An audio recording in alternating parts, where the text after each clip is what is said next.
이 시간 주시는 하나님의 말씀은 마가복음 4장 1절에서 20절 말씀입니다. 제가 가진 성경으로는 신약 58면에 있습니다. 우리 한 절씩 교독하시겠습니다. 제가 먼저 읽겠습니다. 예수께서 다시 바닷가에서 가르치시니 큰 무리가 모여들거늘 예수께서 바다에 떠있는 배에 올라 앉으시고 온 무리는 바닷가 육지에 있더라.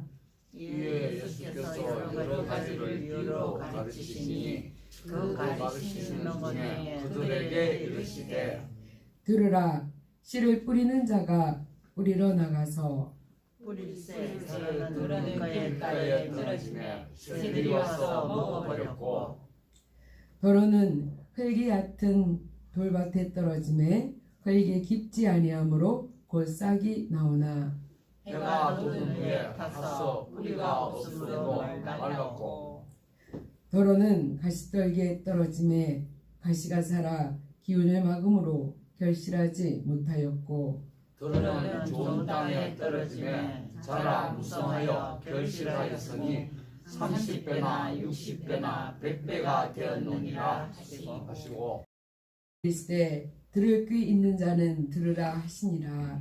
예수께서 홀로 계실 때에 함께한 사람들이 12제자와 더불어 그 비유들에 대하여 물으니 이르시되 하나님 나라의 비밀을 너희에게는 주었으나 외인에게는 모든 것을 비유로 하나니 이는 그들로 보기는 보아도 알지 못하며 듣기는 들어도 깨닫지 못하게 하여 돌이켜 제 사함을 얻지 못하게 하려 하시니라 하시고 또 이르시되 너희가 이 비유를 알지 못할진대 어떻게 모든 비유를 알겠느냐. 뿌리는 자는 말씀을 뿌리는 것이라. 말씀이 길가에 뿌려졌다는 것은 이들을 가리킴이니 곧 말씀을 들었을 때에 사탄이 즉시 와서 그들에게 뿌려진 말씀을 빼앗는 것이요.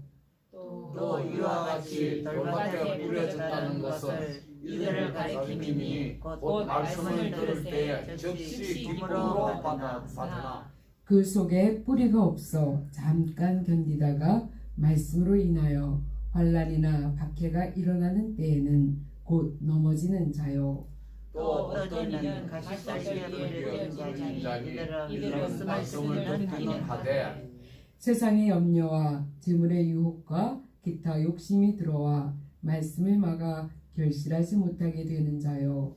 좋은 땅에 뿌려졌다는 것은 곧 말씀을 듣고 받아 30배나 60배나 100배의 결실을 하는 자니라. 아멘. 네, 이 시간은 신앙의 4대적이라는 제목으로 이재은 담임 목사님께서 말씀 전하실 때에 하나님의 크신 은혜가 임하시기를 기원합니다. 네.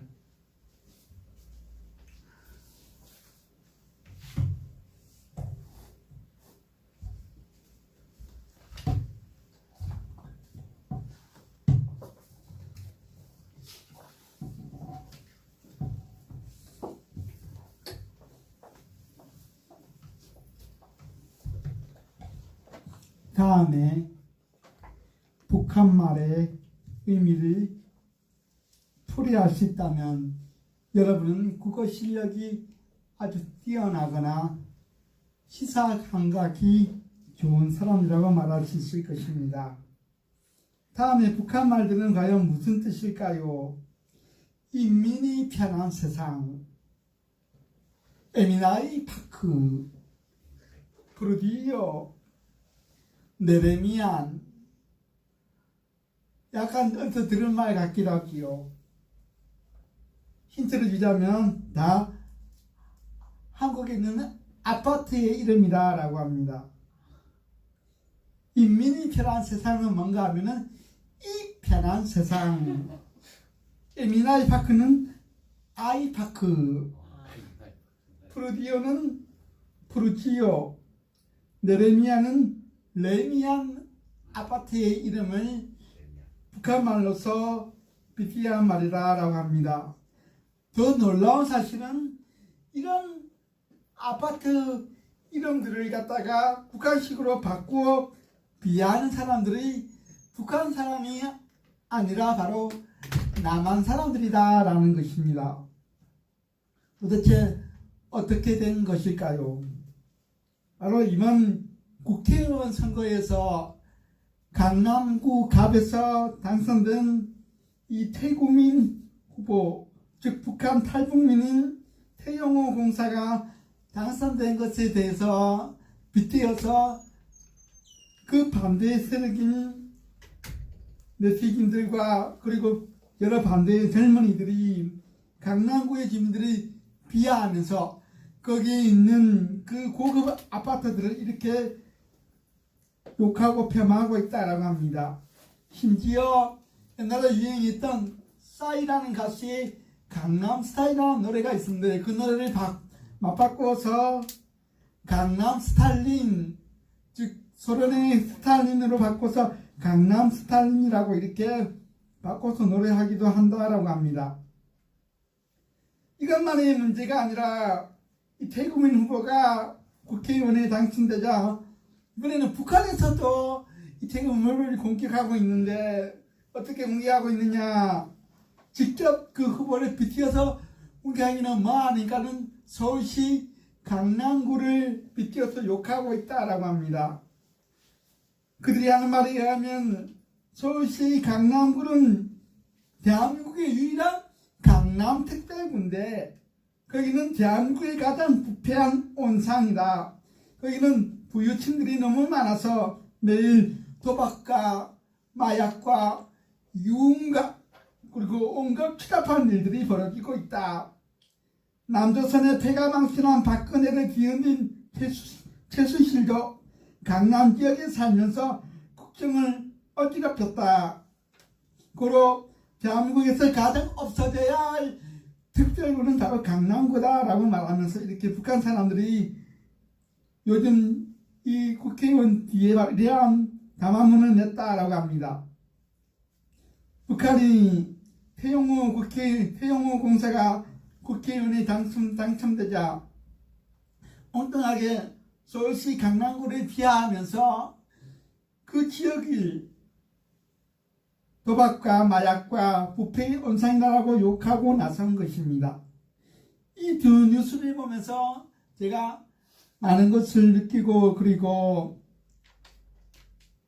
이렇게 많은 것을 생각하겠지만은 다 생략하고 가장 중요한 한 가지가 생각난 게 무엇인가 하면은 우리나라는 안 그래도 진보와 보수가 나뉘고 경상도와 전라도가 나뉘고 빨강과 파랑이 나뉘어져 있는데 우리나라의 가장 무서운 적은 저 북한의 무서운 핵무기나 아니면 김정일이 아니라 어쩌면 우리 안에 있는 서로 싸우고 분열하고 분쟁하고 서로 비방하는 내부의 적이 가장 무서운 적이 아닐까라고 이렇게 생각해 보았습니다.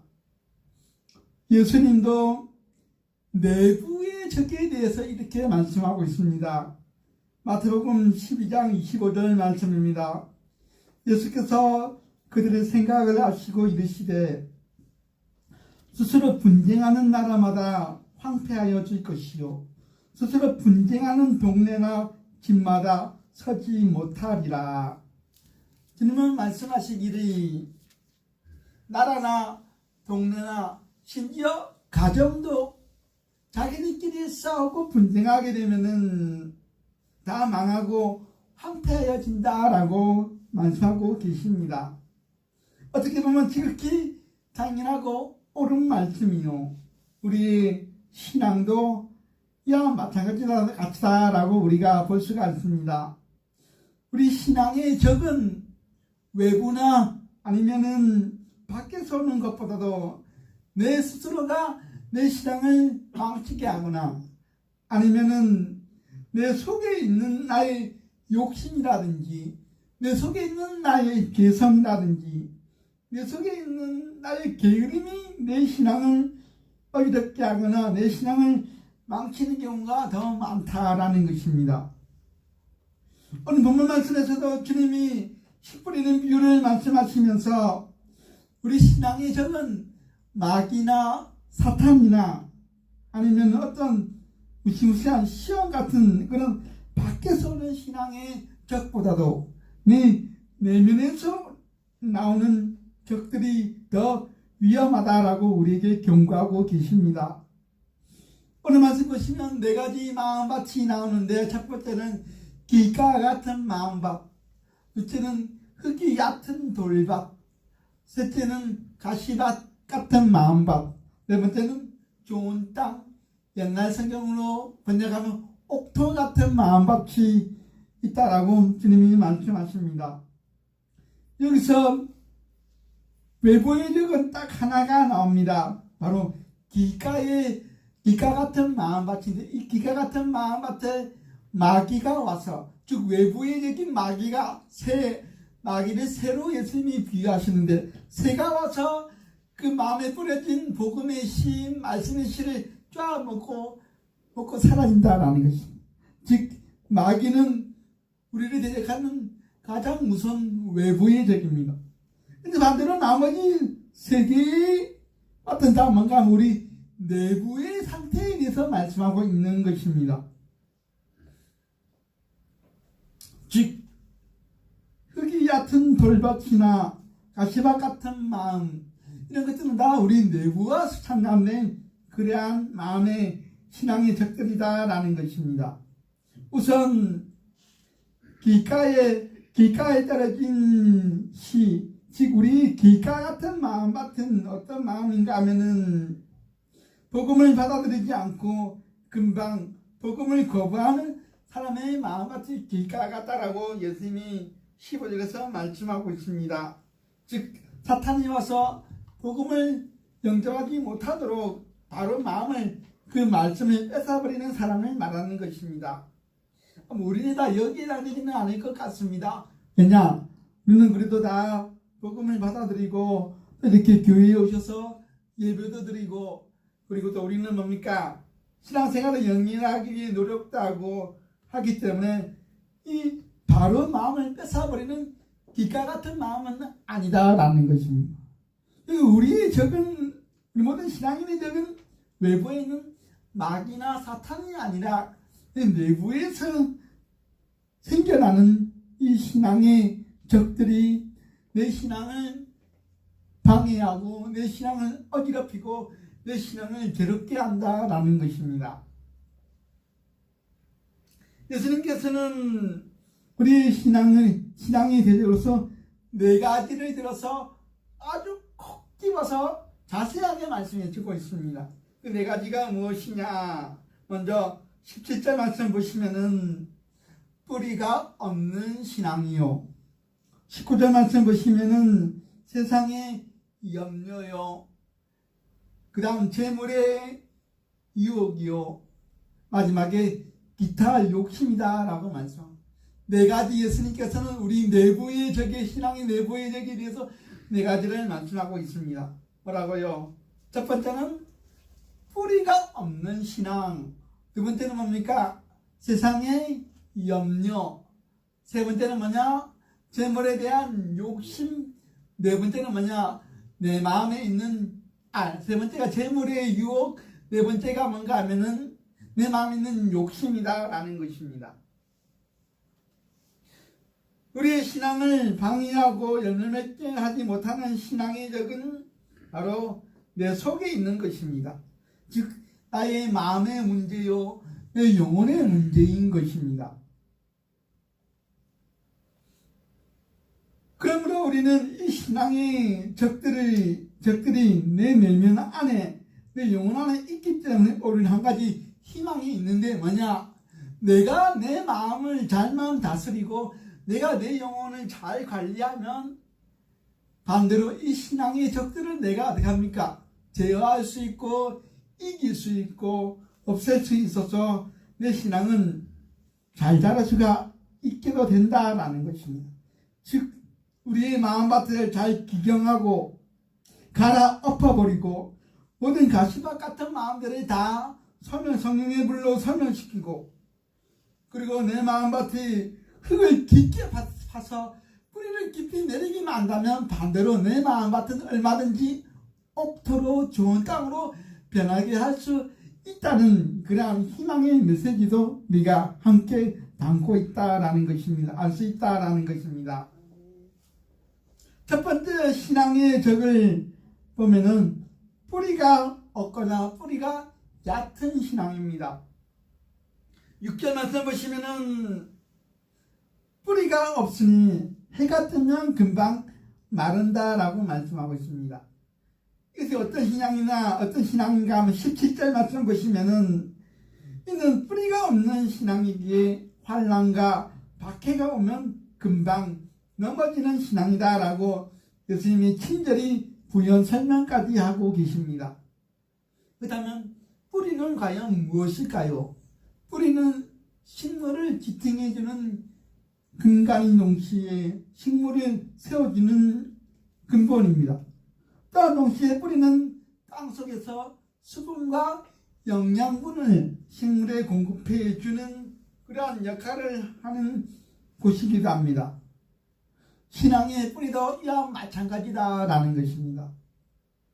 신앙의 근간이 튼튼해야지 우리는 환난과 시험에 넘어가지 않는 것입니다. 신앙의 근간의 뿌리가 뭐가 되어야 되느냐?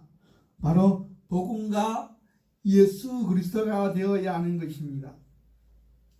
신앙의 뿌리가 이단 사상이 된다든지 잘못된 교리가 된다든지 잘못된 그릇된 신학 사상이 된다든지 그릇된 믿음 위에 그 뿌리가 박히게 되면은 그 신앙은 금방 흔들리게 되는 것입니다. 골로새서 2장 6절과 7절에서 이렇게 말씀하고 있습니다.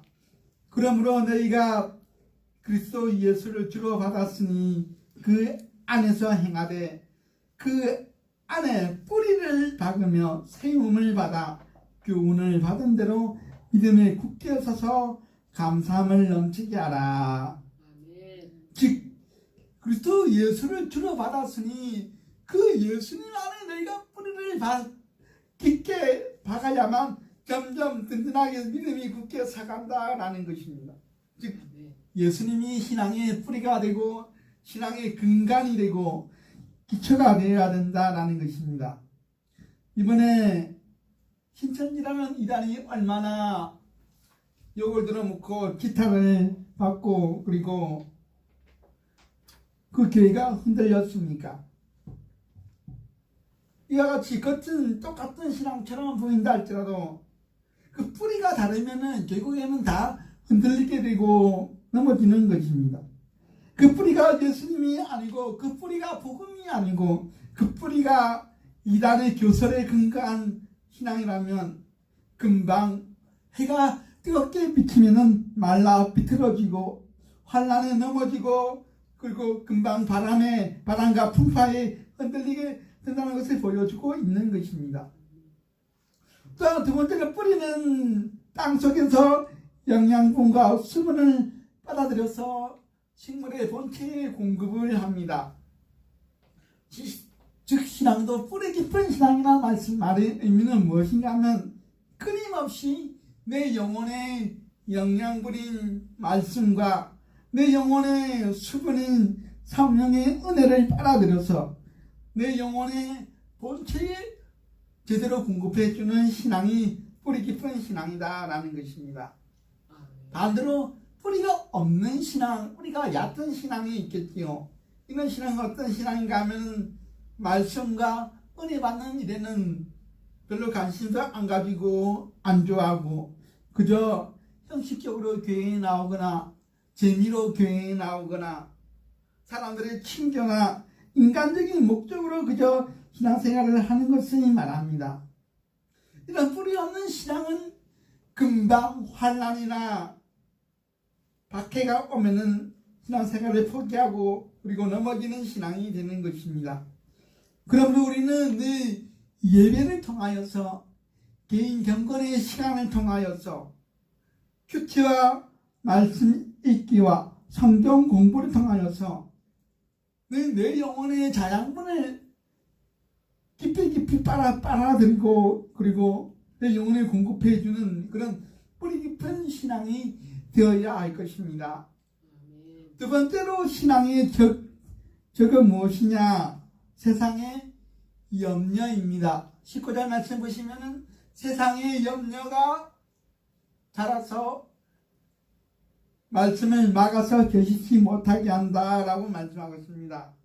세상이란 바로 세상살이를 말하는 것입니다. 우리가 살다 보면 세상살이로 얼마나 스트레스를 많이 받고 힘들어 하는지 모릅니다. 가족이 속을 썩게 때도 있고, 사업에 실패하여서 전 재산을 다 날릴 때도 있고, 학업과 진로와 그리고 취업이 실패하여 마음 아파할 때도 있습니다. 사람들이 상처를 줄 때도 있고, 그리고 일이 내 마음대로 안 풀려서 얽히고 설키다 보면은 내가 세상에서 주저앉을 때도 있습니다. 그리고 내 건강의 문제, 내 정신의 문제, 나를 여러 가지 얽으면은 여러 가지 문제들이 나를 괴롭히기도 하는 것입니다. 살다 보면 별의별 일로 다 어려워하고 괴로워하게 됩니다. 이런 세상의 염려가 너무 과해버리고 문제에 치이다 보면은 불평과 원망이 나오게 됩니다. 그리고 그 불평과 원망은 잘못 살아가는 하나님께로 그 화살을 돌리게 되면 내 신앙생활까지도 힘들어 버릴 수도 있는 것입니다. 그것을 오늘 본문에서 예수님께서는 가시덤불 같은 마음이다 라고 표현하고 있습니다. 이 가시덤불 같은 마음을 우리는 어떻게 하면 제거할 수가 있을까요? 두 가지 아주 좋은 방법이 있습니다. 세상의 염려를 떨쳐버리는 두 가지 좋은 방법. 바로 첫 번째는 감사입니다. 두 번째는 뭐냐? 바로 기도입니다. 염려, 세상의 염려, 내 마음의 걱정, 근심, 이 떠오를 때마다 딱 이 말씀 구절이 떠올라야 합니다. 오늘 외워야 암송 구절입니다. 뭔가 하면은 파리가 이렇게 막 섬이 가서 이렇게 파리가 이렇게 하지요. 이게 뭘까요? 파리가 이렇게 하는 거. 빈다라는 거죠. 빈다. 아주 간절히 빚는 것을 빚는 것입니다. 싹싹 빈다. 싹싹 빈다. 그래서 빌다, 싹싹 비다, 비사입니다. 비사. 비는데 싹싹 빈다. 비사. 뭘까요? 빌리포서 4장입니다. 빈다. 아주 싹싹 빈다. 빌리포서 4장.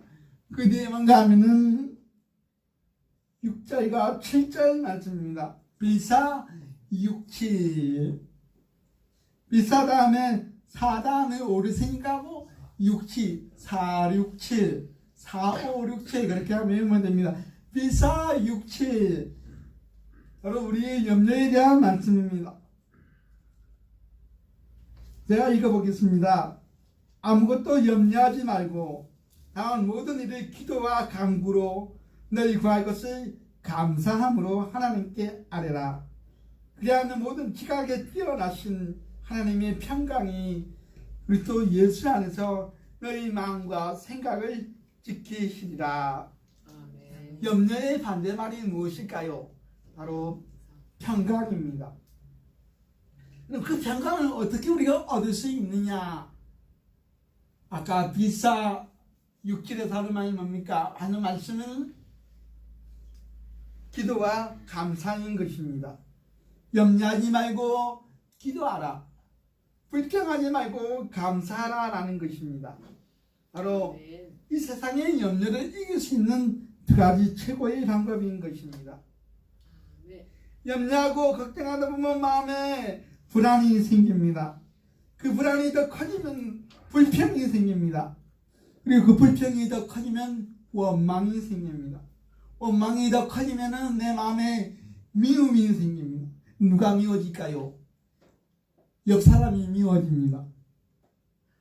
하나님도 미워집니다. 아니 어떻게 될까요? 나도 미워집니다. 나도 미워지게 됩니다. 그러다가 나중에는 더 내가 미우니까는 극단적인 선택을 할 때도 있는 것입니다. 이런 사태가 되기 전에 우리 어떻게 해야 될까요? 빌사 5, 6, 7 기도하고 감사해야 하는 것입니다. 아멘. 여러분 이렇게 말하는 분이 있을지 모르겠습니다. 아이고 하나님 나는 감사할 게 하나도 없어요. 맨날 가난에 찌들리고 맨날 나는 몸도 약하고 배운 것도 내가 뭘 감사합니까? 이렇게 말하는 분이 있는데 우리는 세 가지를 감사할 수가 있다라는 것입니다. 뭘까요? 첫 번째 감사, 숨 쉴 수 있어서 감사합니다. 두 번째 감사, 밥 먹을 수 있어서 감사합니다. 세 번째 감사는 뭘까요? 걸을 수 있어서 감사합니다. 이렇게 우리는 기본적으로 세 가지는 다 감사할 수가 있다라는 것입니다. 숨 쉴 수 있어서 감사합니다. 밥 먹을 수 있어서 감사합니다. 걸을 수 있어서 감사합니다. 이렇게 우리는 감사할 수가 있는 것입니다. 우리 옆에 사람과 이렇게 한번 인사해 봅시다. 당신 있어서 감사합니다. 당신 있어서 감사합니다. 세 번째 신앙의 적은 무엇인가 하면은 재물의 유혹입니다. 재물의 유혹 역시도 자족하는 마음이 있고 감사하는 마음이 있으면 이길 수가 있습니다. 사도 바울 선생님은 이렇게 고백하고 있습니다. 디모데전서 6장 6절에서 8절까지 말씀입니다. 그러나 자족하는 마음이 있으면 경고는 큰 이익이 되느니라. 우리가 세상에 아무것도 가지고 온 것이 없음에 또한 아무것도 가지고 가지 못하리니 우리가 먹을 것과 입을 것이 있음즉 족한 줄로 알 것입니다. 사도 바울 선생님은 먹을 것과 입을 것만 줘도 감사하다라고 말씀하고 있습니다. 우리가 세상에서 아무것도 안 가져왔기 때문에 우리가 어차피 하늘나라 갈 때는 다 그냥 빈손으로 아무것도 안 가지고 가져가게 됩니다. 그렇기 때문에 내가 이 땅에 살면서 내가 그냥 먹을 것이 있고 입을 것이 있으면 그것으로 감사하고 자족하는 마음이 있으면 그것이 경건에 큰 이익이 된다라고 말씀하고 있는 것입니다. 네 번째로 신앙에 큰 대적이 있는데 정말로 무시무시한 적입니다. 내 마음에 있는 욕심입니다. 이 욕심을 같은 예수님의 십부리는 묘에서 누가복음 8장에서는 이렇게 예수님이 설명하고 있습니다. 마음속에 있는 향락이라고 말씀하고 있습니다. 즉 마음에서 내 육신의 만족을 위한 향락, 내 육신의 즐거움을 위한 안이나 즐거움을 말하는 것입니다. 이런 욕심이 내 마음속에서 계속 자랄 때 그것이 가시밭이 되어서 신앙의 결실을 못하게 한다라는 것입니다. 요한일서 2장 16절 말씀 보시면 우리에게는 세 가지 욕심이 있다라고 말씀하고 있습니다. 요한일서 2장 16절 말씀입니다. 이는 세상에 있는 모든 것이 육신의 정욕과 안목의 정욕과 이생의 자랑이니 다 아버지에게로 온 것이 아니요 세상으로부터 온 것이니라. 세 가지 욕심이 뭔가 하면은 육신의 정욕과 안목의 정욕과 이생의 자랑이다 라는 것입니다. 내가 아주 비싼 사치품을 소유하고 싶다. 그럼 어떤 욕심일까요? 이생의 자랑입니다. 내가 아주 명품 몇백만 원짜리 샌드백을 사가지고 다른 사람들이 보여주고 싶은 거 이생의 자랑이지요.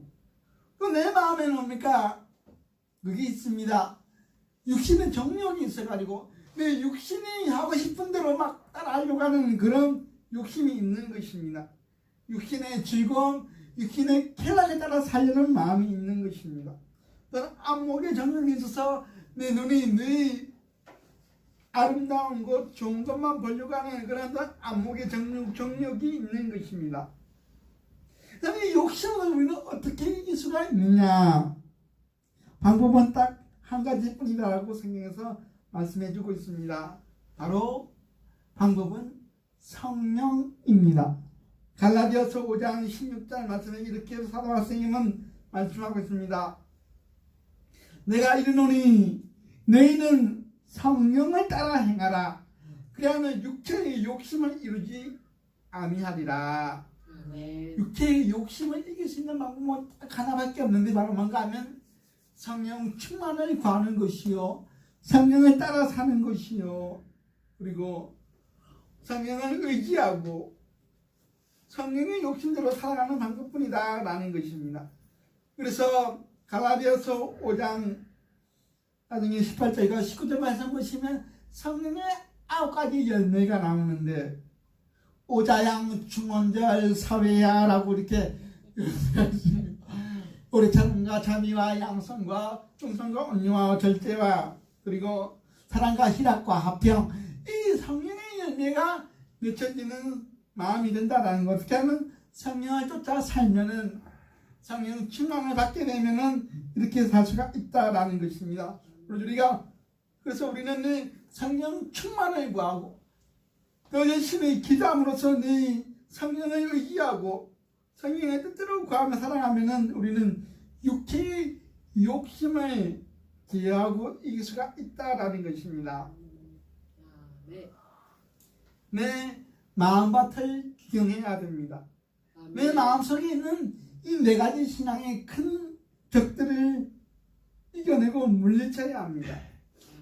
그렇기 위해서는 흙이 깊은, 뿌리 깊은 신앙이 됩시다. 세상 염려, 재물의 유혹, 그리고 기타 여러 욕심들을 늘 기도와 감사로 이겨내는 성령의 사람들이 다 되시기를 축원합니다. 다시 기도드리겠습니다.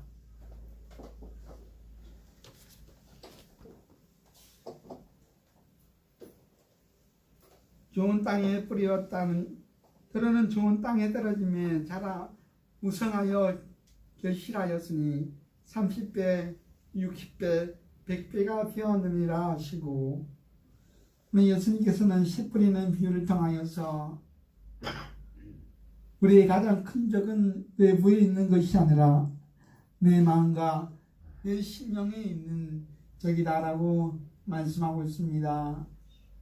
뿌리가 없거나 뿌리가 얇은 신앙, 세상의 염려, 재물의 유혹, 내 마음의 욕심들이 나의 믿음을 가로막아서 내 믿음이 자라지 못하게 하고 그리고 결실치 못하게 한다라고 예수님은 말씀하고 있습니다.